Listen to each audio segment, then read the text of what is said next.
attractive famous interviews, your heavenly home for the fabulously famous, formerly living legends. I am the very living lady Mary Pozah, your chat show hostess du jour.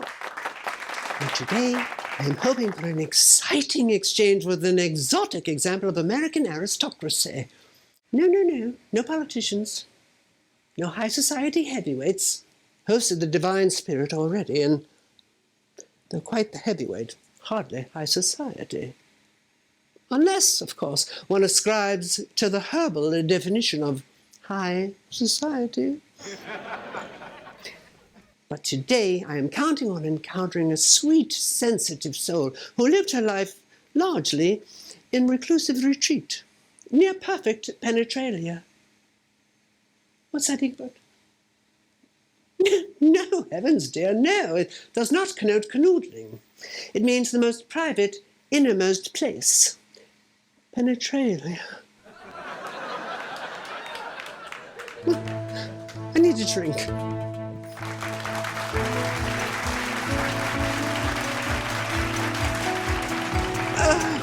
I go.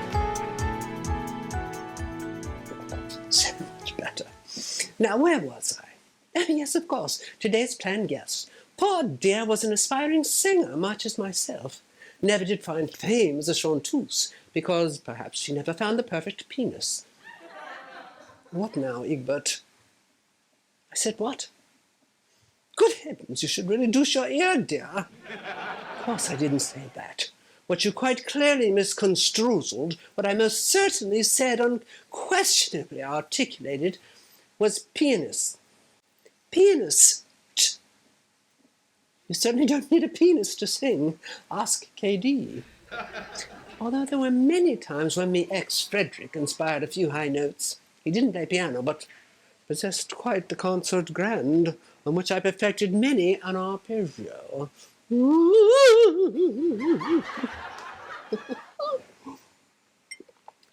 Here's to the talented penis in all of us. May our giving hands never fail us. Today's hopeful guest never did achieve her planned professional singing career, but she did enjoy a bit of notoriety. I think, in fact, from the looks of it, she enjoyed it quite a lot. Though not an actress, she was something of a movie star, having appeared in a delicious documentary detailing her day-to-day life. There was no script, but it never bored. No Bob Tacky, but the costumes still astonished. No Cecil Beaton, but the scenery spellbinded. In short, the more I watched, the more I longed to spend more and more of my time with this remarkably fascinating, fragile figure. Hopefully, we shall have the opportunity anon. Oddly, she wasn't fond of alcoholic beverages, more the ice cream and tuna type, and I'd have guessed she'd enjoy a glass or two, much as I do, Amen.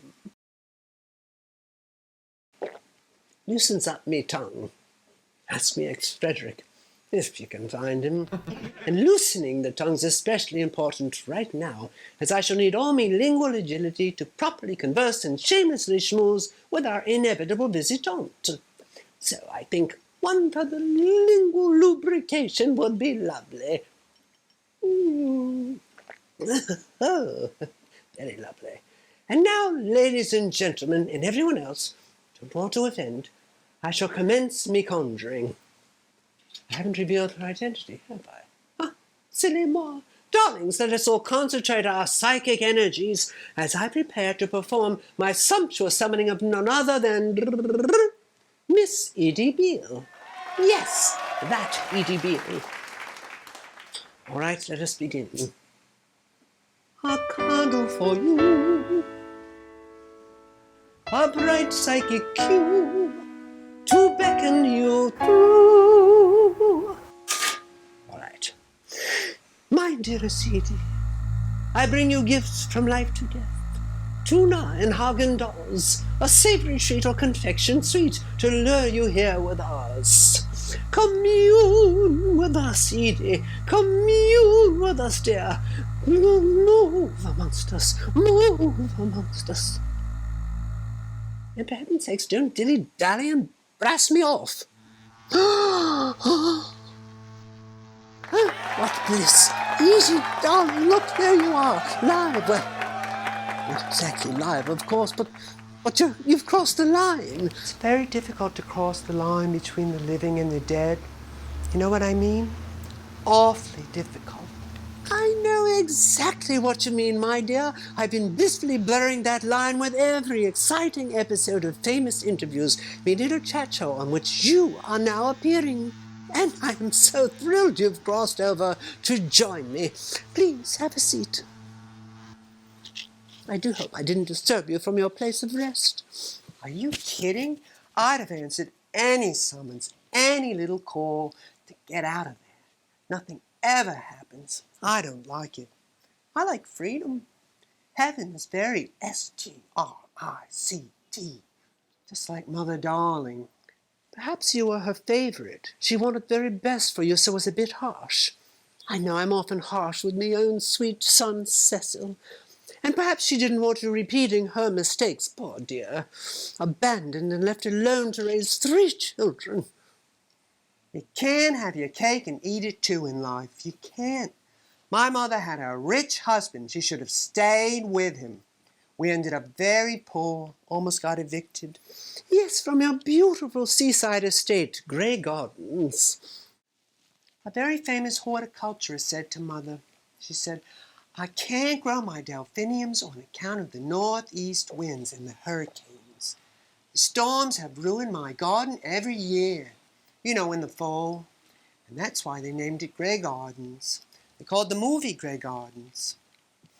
I thought they might think it was a film about flowers. No, darling. We all knew it was about you and your mum in the lovely town of East Hampton. It's a village, an awful village. They wanted everybody to be the same in East Hampton. You couldn't have anything different. There was a great jealousy if you had anything that everybody else hadn't got. Conformity. Every place had to be the same. You know, they could get you in East Hampton for wearing red shoes on a Thursday and all that sort of thing. I don't know whether you knew that. I mean, did you know that? No, I don't. I mean, I didn't. They can get you for almost anything. It was a mean, nasty Republican town. And how little things have changed. Well, now look at you.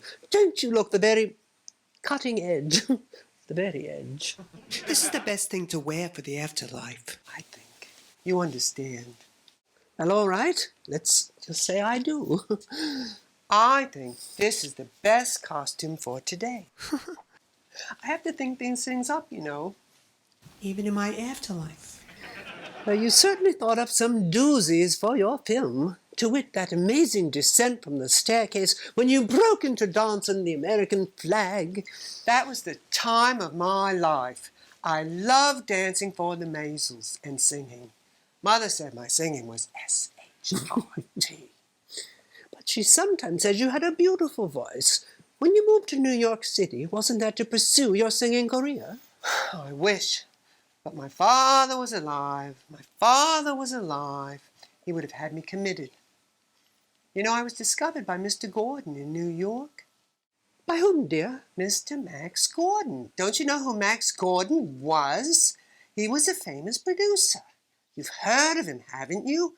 Discovered Judy Holliday. Discovered Judy Holliday? I've never understood that expression, discovered. One might discover a new element, or gravity, or electricity, for example, but how on earth can one claim to have discovered another human being? That's what they do, producers like Max Gordon. Well, I suppose they do. His name must have slipped my mind. Pardonnez-moi. You speak French? I always took French, but nothing ever happened there. I could read and write in French, but I couldn't speak it. I had years and years and years of French. Terrible. Then we shall converse exclusively in English. Now, why is it such a beautiful girl as yourself never settled down and started a family of her own? Because the people that I wanted to marry really were Sagittarians, and they say, above all, don't marry Sagittarians. Father said the only thing to be was a professional woman. He did say that. He didn't want me to get married. They say if you can't get a man to propose to you, you might as well be dead. I think it's disgusting. Absolutely disgusting. Well, surely a society girl as beautiful as yourself had countless offers. Mother didn't want me to have anyone who was decent, you understand. She wanted me with her. Besides, I couldn't leave. She needed me. Without me, she'd have been all alone. Surely there were others taking care of her. Nobody took care of her. I took care of that damn house for 25 years. If you dare say anyone took care of my mother but me or my father, I'll push you under the goddamn chair. No one took care of Mrs. Beale. She had my father's money and her own money, the Bouvier money. And another thing, she wasn't taken care of sexually. Duna, I screamed, darling. Listen, I never meant to imply anything sordid. I meant others might have helped you do all the things you did, freeing you to pursue your career, dear. It must have been very difficult, always there, taking care, making sure she ate on time. I never knew what time it was. Really? I can't imagine that. Egret, my producer, would be absolutely distraught if I didn't show up precisely 3 hours early for me makeup. Yes, surprisingly, it only takes 3 hours. I was never on time. I didn't have any clocks. Father wanted me to get my master's degree, be a junior partner in his law firm. He was 165 Broadway on the 9th floor. In the elevators, my knees were rattling, my mouth was dry, and I'd go in and he'd come forward out of his office with his watch in his hand, and he'd look at the clock on the wall, and he'd say, "You're 5 minutes late." And that put you off time, did it? Made me feel like a little girl. Keeping too careful an eye on the clock, can sometimes be stiff, stifling. Of course, you probably never needed to know the precise time at Grey Gardens. I imagine you could guess by the position of the sun. I could sit in the sun for hours. After Mother dear died, I sold the house. You understand. Well, of course, and quel fromage. Oops, I promised no more French. What a shame is what I meant. But why did you sell? I was absolutely pulverized by it. I was only there for Mother. She made me leave the Barbizon just when I was getting my big chance.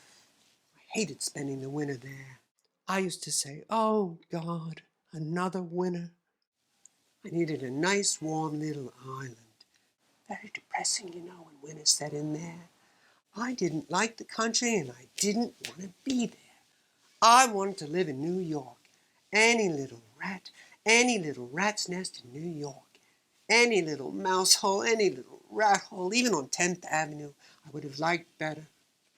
Well, you did move to New York after your poor mum passed, and were free at last to pursue performing. I wouldn't have thought you could just retake the stage the way you did after so long a leave. You're absolutely crazy. There wasn't anything I couldn't do. I performed at Reno Sweeney to a packed house every night for 6 nights. I sang and talked to the audience. They were very interested in my life. Very interested. Well, you certainly drew passionate crowds, what with all your fame from the movie, though the reviewers apparently weren't quite as enthusiastic. Some called it a public display of ineptitude. Perhaps I shouldn't have said that. I don't care what the reviewers had to say. I had a ball. I think reviewers write nasty things because they're frustrated performers themselves. You know what I mean? Emphatically. If I listened to the reviewers, darling, I'd have given up long ago. Well, I suppose in the end, bad reviews are better than no reviews at all. Now, Edie, darling, are you aware they did a Broadway show based on your movie? I thought Another Winter in a Summer Town was a wonderful song. Excellent song. Christy never saw won the Tony for playing you. Wish it were Leslie Caron. But she was very good. So was Drew Barrymore. I think they'd be thrilled to hear you say so, and perhaps they did. I'm sure they're tuning in right now. Hello, Christine. Hello, Drew.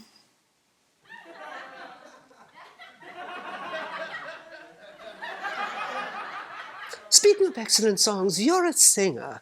Why not give us a sample? I wish David were here. David? David Lewis, my accompanist.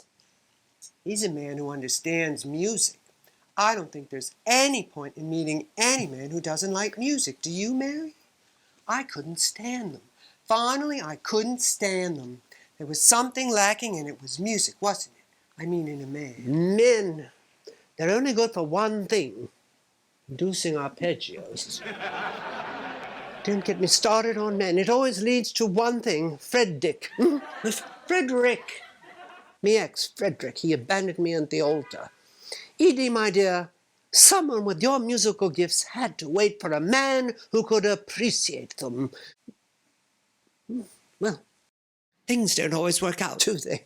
At least Frederick gave me a son, my darling Cecil. Musical, too. Very artistic. Well, now, how about that little tune?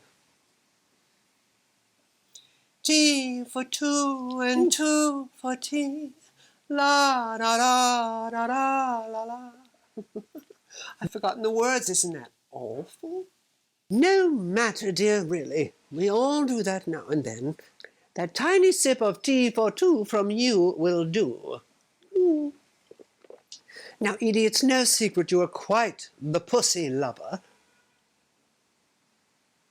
Soft, fuzzy, furry felines, kittens, kitties, dear, cats.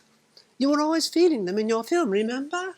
Sitting with them all about the bed, trying to keep them in, watching them go wherever they liked, including behind your mum's portrait. Raccoons, too. I'm mad about animals, but raccoons and cats become a little bit boring. I mean, for too long a time. You understand. There's that word time again. And here you are, back in time. Or should I say, forward in time. You see how cyclical certain things seem? Life is a perfect poetry of time in a tick-tockless sort of sense. Perhaps, after all, the heart is the ultimate poet. I wrote lots of poetry. I wanted to study English literature.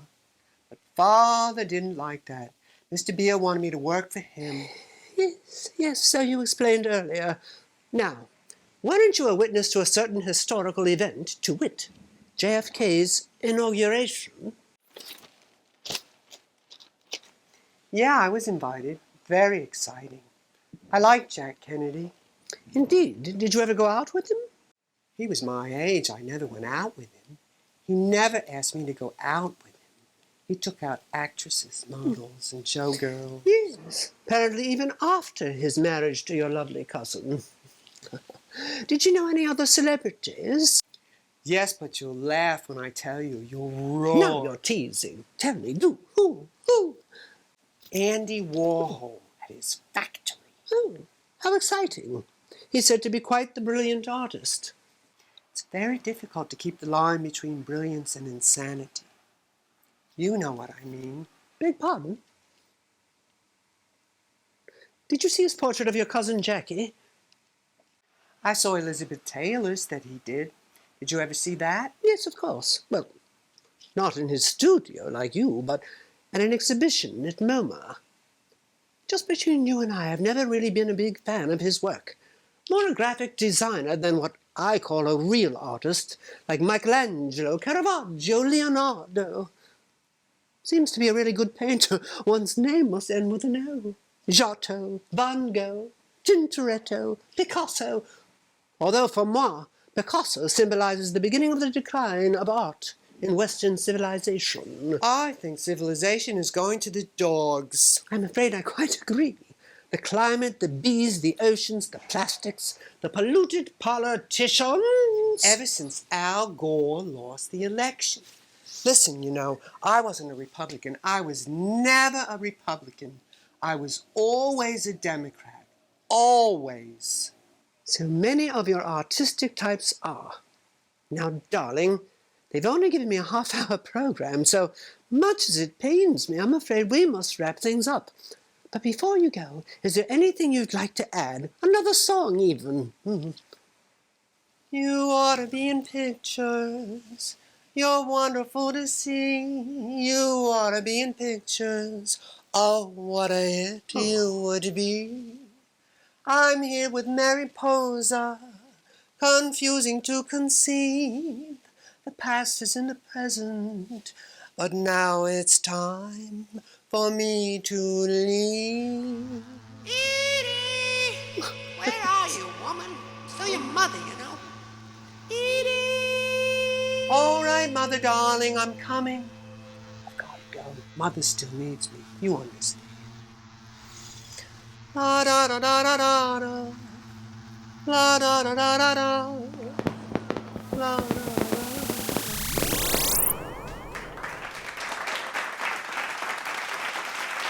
You should give me an hour program. Hate to let her go so soon. Well, quel fromage. Edie Beale. Such a delightful, delicate creature, isn't she?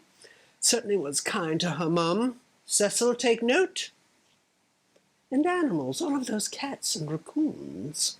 No husbands, though, and in fact, no dogs at all. You know, I never once noticed a kitty litter. Think about that, with all those cats mewing about. Thank heavens movies don't capture the ambient aroma, n'est-ce pas? And raccoons gnawing through the walls. I'd have called the exterminator. Well, what a tender heart she must have had, but just between you and I think rather too tender.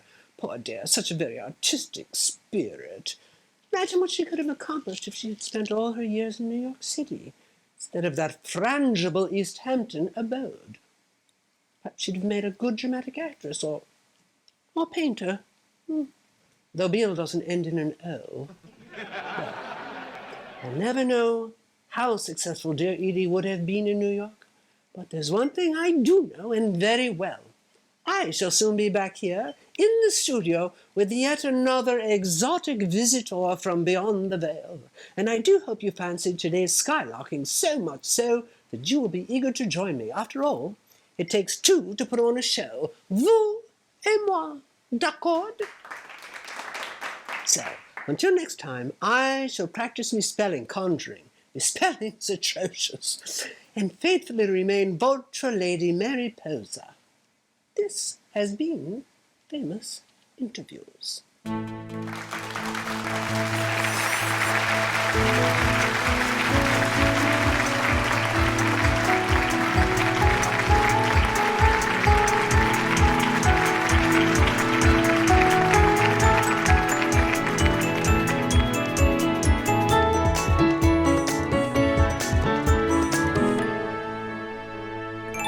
Here's to the talented penis in all of us.